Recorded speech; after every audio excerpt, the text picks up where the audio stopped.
Welcome to the Compliance 911 Show, a no-nonsense podcast discussing hot topics for today's busy compliance professional. It's everything you wanted to know about regulatory compliance, but we're afraid to ask. And now, here are your hosts, Dean Stockford of M&M Consulting and Len Suzio of Geodata Vision. Here we are today for another regulatory compliance podcast. What interesting topic did you bring to the audience, Len?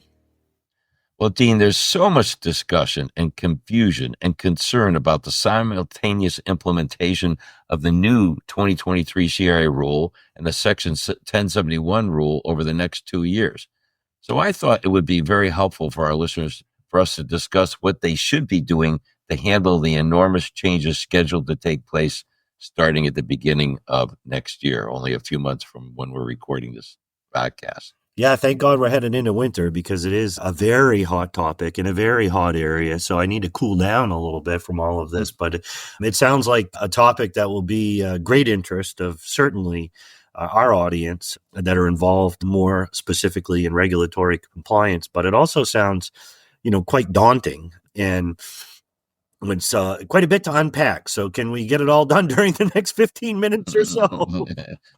Well, if we speed up the recording, maybe we can do that. But so we won't be able to get it all in the next 15 minutes of discussion, but we can get a good start, and maybe we can conduct a few more follow-up discussions in future podcasts about this. Oh, that sounds like a plan. So where do we start, Len? Well, one of the complications that we are dealing with the phase out of the legacy CRA rule and its replacement by the new 2023 CRA rule. Simultaneously, the totally new Section 1071 rule would be phased in as well. And keep in mind that these are totally different regulations, but they are interrelated rules. In fact, Section 1071 reported data is scheduled to be eventually replaced the small business lending activity currently captured and reported under the current CRA and under the new 2023 CRA. Okay, so I am going to ask a question and then ask a question. But my first thing, and you probably have this addressed somewhere or you're planning to address it somewhere, but is the litigation that's occurring within CRA, does that impact us at all? Or is that something we're going to get to later on, Len? Well, litigation is certainly a factor because both the new CRA rule and Section 1071 are being litigated. It remains to be seen exactly where the courts will end up. Okay. At this point in time, the new CRA rule, there's been an injunction or a stay issued by the court regarding its implementation.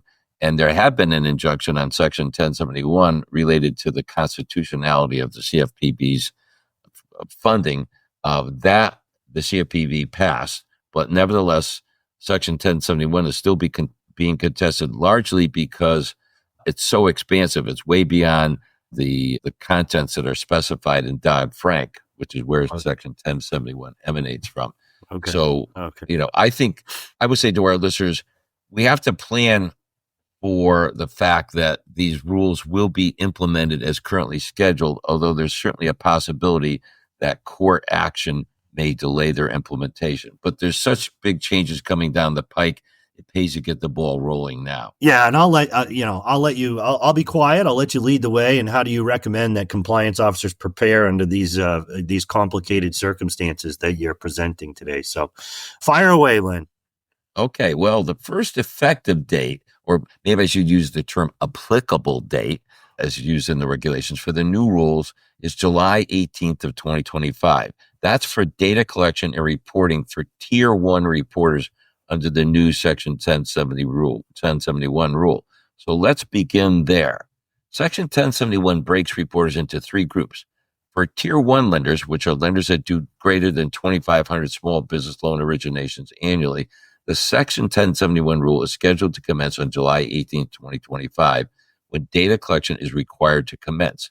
This is ahead of the first effective date for the new CRA, the 2023 CRA, which is scheduled to become applicable on January 1st of 2026. So let's begin with Section 1071 preparation. Tier 2 lenders, incidentally, will commence data collection as scheduled on January 16th of 2026 And Tier 3 will commence on October 18th of 2026. Tier 2, by the way, are lenders that are doing 500 to less than 2,500 annual originations. And Tier 3 are lenders that are doing a minimum of 100 up to 500 annual originations of small business loans. The very first thing a compliance officer should do is to implement a system of collecting the data that would determine if you are a covered reporter and what tier you would fall into.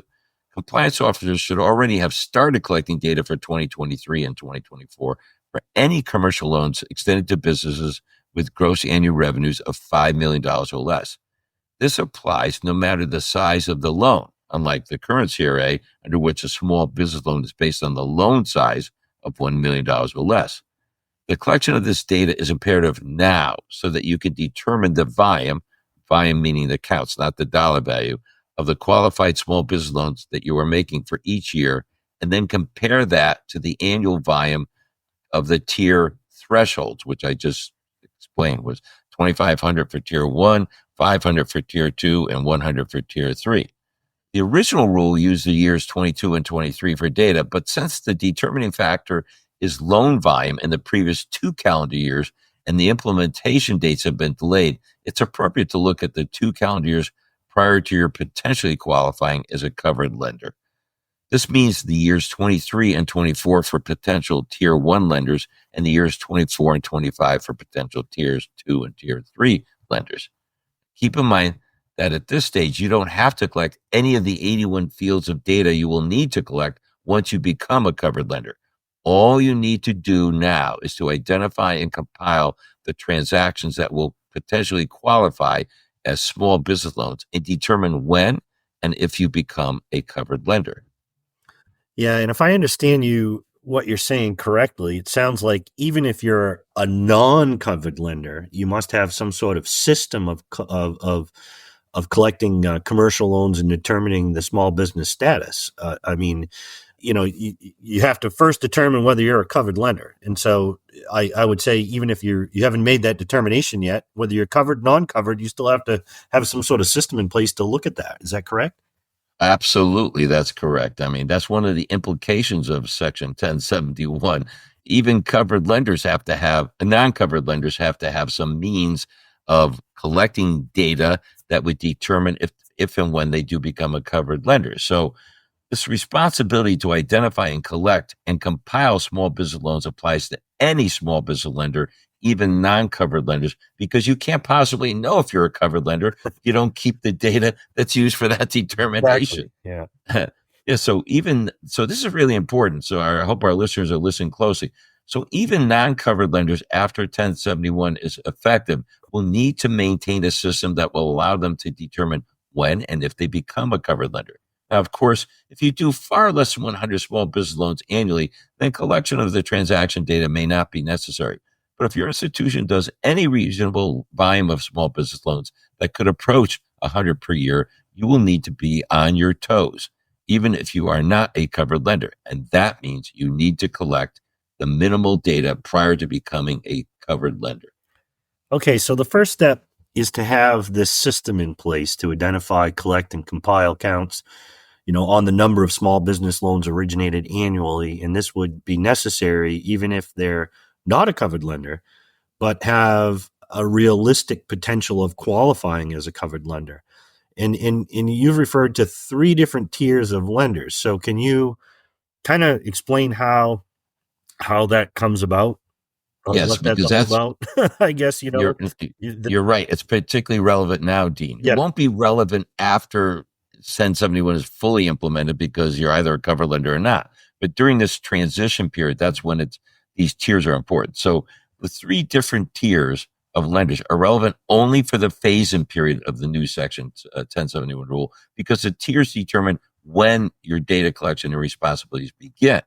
I mentioned these implementation dates earlier. So once 1071 is fully phased in beginning on January 1st, 2027, the tiers will be irrelevant after that date because after that date, you either are or you aren't a covered lender.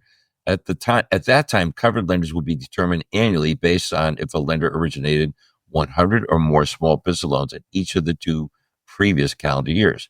So the tiers are relevant only for the phase-in period, which is, of course, the period of time that we're in right now. So it's imperative that everyone listening to this podcast be on their toes and have a system to collect the data that potentially could trigger them being a covered lender. Okay, so we've gone through, we've determined we are a covered lender. What are we responsible for doing?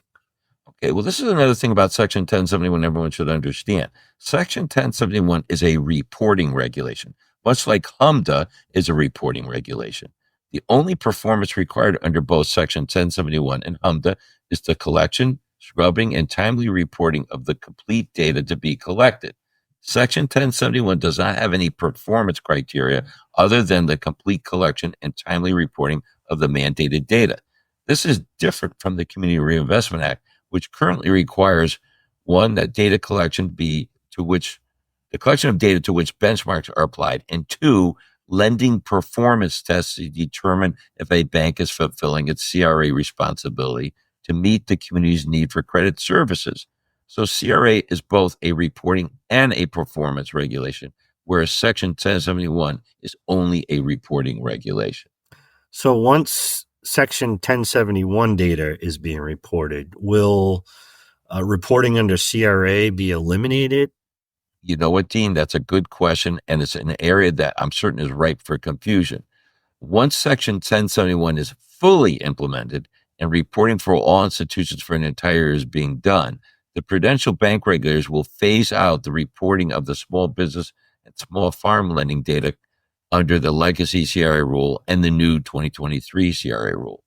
The first full year for which all covered lenders are scheduled to report is the calendar year 2027, which will be reported in 2028. This means it is likely that mandated reporters under CRA will need to collect and report small business lending activity under both the new 2023 CRA rule and Section 1071 through 2027. This has the potential to become very confusing because each regulation has a different definition of what a small business loan is, and the data to be captured under each regulation is radically different. And adding to the potential confusion is that the community development activity will not be captured and reported under Section 1071. It will be continue to be reported under the legacy and the new CRA rule. So a consequence of this is that community development lending and investing will continue to be required to be reported under the new CRA rule. In fact, the new CRA rule will require much more information about a bank's community development activities, such as geocoding the community development loans and investments and reporting the community development purpose fulfilled by each loan, community development loan or investment. So you can see, Dean, I believe there's going to be a lot of confusion since a lot of institutions are going to be collecting and reporting data under 1071 and simultaneously under the new CRA rule. And what they're collecting is going to be radically different, and what the definition of a small business loan is very different as well. Yeah, and once a lender becomes a covered lender, I guess I'm still kind of wondering what their responsibilities under 1071. I know it's data collection, but is there any? Is there more? Oh yeah, there's always more when it comes to regulation. So this is where the burden becomes really much more onerous. The new Section 1071 rule has potentially 81 fields of data to be reported. There's about a dozen in the current CRA rule. But before you can do that, the very first thing a bank must do is to determine if a loan is a small business loan and qualifies to be reported under Section 1071.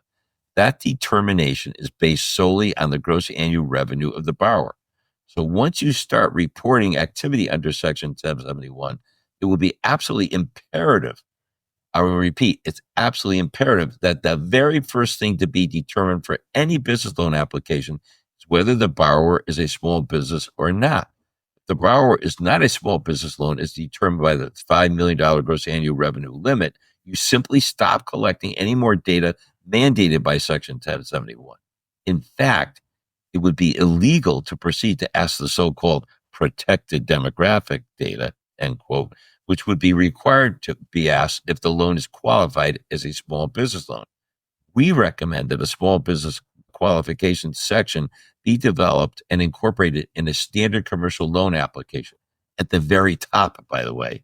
and a file be maintained on all applications determined to not qualify as small business loan applications, so that you can show examiners that all business applications are screened to determine if they are reportable under Section 1071. Well, it sounds like you've now reached the point of collecting all the data required under Section 1071. Am I correct on that? Yes, you are correct, Dean. And that complicated requirement is a topic for another day. There are, in fact, maybe a few more days and a few more podcasts. There are lots of potential pitfalls in the data collection under Section 1071. Yeah, and I'm certain our audience appreciates this discussion about the 1071 basic and look forward to the more information that comes out relative to this topic as well as the CRA topic. And then, I would be remiss if I didn't mention also the politics behind it, because we're, as we know, we're voting next week, or some may have already voted, but, depending on the administration, this could be derailed. So back to the drawing board again. It just continues to happen, it seems like. But in any way, I thank you, Len. This was certainly timely. It was a great presentation. I'm Dean Stockford from M&M Consulting. And I am Len Suzio of Geodata Vision LLC, saying we hope you enjoyed today's podcast and found it informative. We look forward to a continued presentation of this very important topic in future podcasts, and we encourage you to let us know topics you would like us to address in future podcasts. Thanks for listening to the Compliance 911 Show. If you like the podcast, be sure to subscribe so you don't miss an episode. While you're at it, please give us a like and review to help others find the show. As always, links are in the show notes, and you can always find us online at compliance911show.com. Follow M&M Consulting and Geodata Vision on LinkedIn for all the latest news and information on compliance hot topics.